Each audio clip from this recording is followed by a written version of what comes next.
All right, guys, welcome into my official NFL divisional round picks and predictions, where I predict the final score of every NFL divisional round playoff game. We have 4 games this coming weekend, with 2 on Saturday, 2 on Sunday. And just a little thing I wanted to say before I get in depth on these games: the underdogs, based on recent playoff trends, very, very positive vibes with many of the underdogs to cover their spreads this upcoming weekend. We saw this past weekend, the 6 games, a lot of the underdogs, especially on Saturday and Sunday, covering.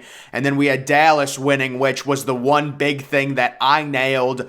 I said Dallas had a 100% chance to win. They end up winning. But guys, let's get on to the Saturday games. This is the mid to late afternoon Saturday game in Kansas City. It's Jacksonville coming off that crazy comeback over the Chargers. They are taking on Kansas City, and I think if you're the Chiefs, you're very happy about this. If I was Kansas City, I would rather face a young Jacksonville team that's really inexperienced than the Chargers, who are also inexperienced, but in my eyes offer a little bit higher upside. Jacksonville gets the win with Trevor Lawrence throwing 4 interceptions. We've got Kansas City 8.5-point favorites. Guys, you know, Kansas City has had such a long layoff. They played that Saturday game against the Vegas Raiders like 2.5 weeks ago in Week 18. Very long layoff. I don't think they cover this spread. I think it's closer than expected. The Chiefs have done this thing this year where, you know, they face teams like Tennessee without Ryan Tannehill. It's a 3-point game. They're 10-point home favorites. They're in closer than expected games, and I think this is another one. Trevor Lawrence, it was an outlier. He's not going to throw 4 interceptions. At least I hope he doesn't on the road in Kansas City, and I do have questions about Kansas City's ability to run the ball. They seem a little one-dimensional, along with the lack of a superstar big play threat that Tyreek Hill gave them last year. That's something they're missing within their offense. Now, obviously, it hasn't hindered them too much, considering they, Mahomes is going to win the MVP and everything like that. And I do think they win this game and advance to the AFC Championship game. But overall, 8.5, especially with what we've seen in the playoffs and with Jacksonville and Trevor Lawrence continuing to grow, this game kind of strikes me as maybe Jacksonville gets up early, Kansas City comes back and then hangs on. 8.5 in my eyes with this Kansas City team, who has shown kind of a tendency to play closer than expected home games. If you look at their trend throughout the regular season, I'm thinking to myself, a Jacksonville team that just came off a massive home win, they're going to have more momentum than a Kansas City team who's been sitting, and there's positives and negatives. You get rest, but you also deal with the fact that you haven't played in a little while, and we've seen a lot of these 1 seeds not be able to cover after the bye week. That's been a recent trend in the NFL in the playoffs. So I have Kansas City winning this game 27-24, but Jacksonville will put up a fight, and they will keep it close. The Saturday night game, I believe this game is on Fox. It is going to be the Giants coming off their crazy win over Minnesota. It was a game they controlled. Daniel Jones has totally embraced the dual threat nature that he brings. And my goodness, Saquon Barkley, what a breath of fresh air. A running back that is just so galvanized and so obsessed with winning. He was willing to do whatever it took. They're going on the road into Philadelphia. And guys, I am extremely worried about this Philadelphia Eagles team. Jalen Hurts has played 1 time in a month. They've had 1 big win in the past month, and that was against the Giants, who were resting everyone because they already had their seed locked up. This reeks of a crazy upset to the number 1 overall seed in the NFC. You've got Philadelphia sitting as 7.5-point favorites. And guys, I am going with the Giants to upset Philadelphia. I think Jalen Hurts has a few key turnovers. And this Giants team, it's like they've got so much momentum. They've got the whole narrative. They've got Saquon Barkley, who really, he's just such an impressive, running back in terms of his ability to just do whatever it takes. And again, I haven't seen that It's so rare where a running back is just so obsessed with winning like Saquon is. And again, Daniel Jones is just completely embraced running the ball. He says, listen, I'm a dual threat. I want to run. I want to turn a 2nd and 7 into a 3rd and 1 when it would have been a sack because of my mobility.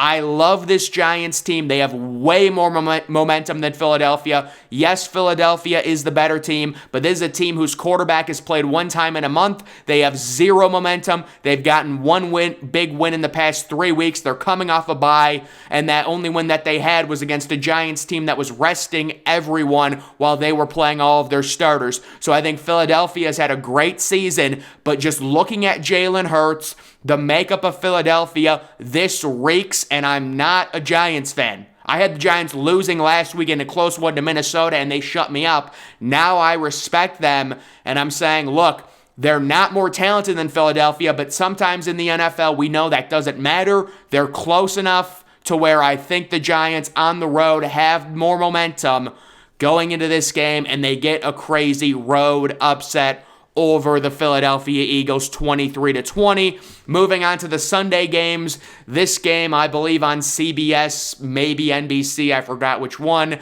but it is Joe Burrow and Cincinnati traveling to Josh Allen and the Buffalo Bills. So a few things about this game that people need to understand, because I'm sure there's going to be a lot of people that are picking Cincinnati due to their run last year, due to Buffalo struggling against, a Miami team that was starting their 3rd-string quarterback. Guys, let's add context to all of it. Number one, Cincinnati showed a lot of unfortunate signs in that win over Baltimore. They still really can't run the ball. They got very lucky on that Sam Hubbard 99-yard return. That is a swing of 14 points. The Baltimore Ravens at that point late in the game are going in to score to take the lead, and Cincinnati, you can say it's a good play. Some of it's luck, though, guys. Let's be honest. I am concerned about the Bengals' offense being one-dimensional. I don't think they have an elite defense. They're going on the road. They're listed as 5-point underdogs. And then let's also add context to Buffalo and their performance against Miami, where they outgained Miami by like 220 yards, and it was unfortunate event after unfortunate event that kept Miami in that game. That game was gonna get blown to smithereens when Buffalo was up 17-3 and Skylar Thompson couldn't do anything. Look at Skylar Thompson's stats. They were terrible. It was a complete fluke that Miami was even in that game. It should have been a total blowout. 9 times out of 10, that game is a blowout. Miami got very lucky to be in that game. I've been on Buffalo. They were my preseason Super Bowl pick. I'm not changing it. And while I do respect Joe Burrow, and he is a top 5 quarterback, and Jamar Chase is a top 2 or 3 receiver in the NFL, and they've got a lot of weapons, I respect all of it. This Baltimore, to me right now, Buffalo had everything go against them, and they still won against Miami. I know it's a 3rd-string quarterback, but they had every unfortunate break. Cincinnati caught a major break, and now I think things kind of balance. I'm not predicting a crazy blowout or anything like that, but I do think this is the game where the home team, the favorite, actually covers. And Buffalo, who actually came in when the line opened 4-point favorites, they've gone to 5-point favorites. I think Josh Allen does enough. They win this game. I am expecting a higher scoring game. I'm not extremely confident in it, but this is Burrow versus Allen in the playoffs. I would think we would see a lot of points. So I'm going 34-27 with the Buffalo Bills advancing on to face the Kansas City Chiefs in what would be a neutral site affair, which is pretty crazy. And I'm guessing the NFL probably doesn't. I mean, it's just not good for the NFL, but we had, week 17 game that ended up getting canceled, of course, between these two teams in Cincinnati. I really don't think you can take anything from that game. It's totally different now that it's being played in Buffalo than when it was being played in Cincinnati, but I will give Cincinnati credit. They were looking really good on that Monday night game. Their offense was driving 2 times against Buffalo in that one. So then the final game of the divisional round, it is the Dallas Cowboys traveling to San Francisco, and it's a bit of a conundrum for me because my preseason Super Bowl pick was San Francisco versus Buffalo, And my reasoning was because I thought Trey Lance was going to have a major breakout. Of course, he gets injured. And then my playoff Super Bowl pick was Dallas versus Buffalo. So this is like, who do I pick? You've got San Francisco listed as 4-point favorites. Brock Purdy.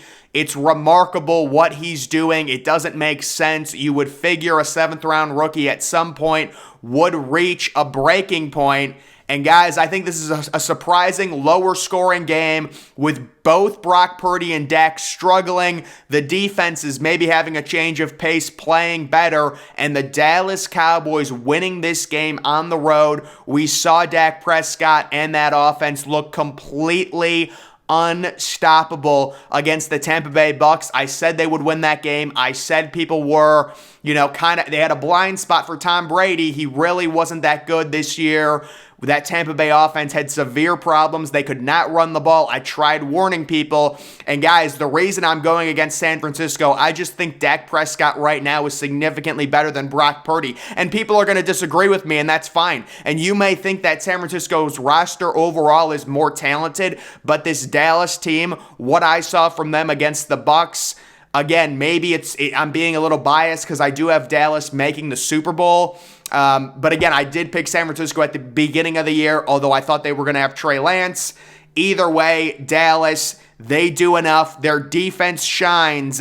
Obviously, we know we can't trust their kicking game. We can't trust Brett Maher. But I will say, as 4-point road underdogs, they win this game. And then I believe, based on the seeding, if these events play out where both the underdogs win, you would have the Giants at the Cowboys. I think that's the way the seeding works. And then you would have Buffalo taking on Kansas City in a neutral site game. And then my Super Bowl prediction would be Buffalo. To me, guys, let me just say this. Whoever wins this game in the NFC, in my opinion, is going to the Super Bowl. Whether it's Dallas or San Francisco. San Francisco might win, legitimately. Now, my original prediction was actually going to have San Francisco facing the Giants, I think. I believe that's how, or maybe it was, I don't know, it was not this pick. It was some other pick, and I was going to have San Francisco winning and then facing Dallas in the NFC Championship and then Dallas winning that. But now they're facing in the divisional round because I believe Minnesota lost. Oh, it was Minnesota versus San Francisco because Minnesota was the 3 seed. Minnesota loses, so now it's Dallas. That makes more sense. So, yeah, guys, those are my official divisional picks. A lot of upsets. It's just, there's so many trends to look at. I've been looking at all the trends on different sites when it comes to the number 1 seed struggling after their bye. All of that type of stuff, and a lot of these underdogs outside of, I'll say, Buffalo, and even Buffalo is not a lock to cover. I mean, covering a 5-point spread against Joe Burrow, who's just ridiculous against the spread in his career, it's very hard. All of these underdogs might not, or all of the favorites might not cover as far as I'm concerned. It seems like another underdog type week. We will see, guys, but that's going to do it for this video. Make sure you're following me on Twitter. Link to that's always in the description.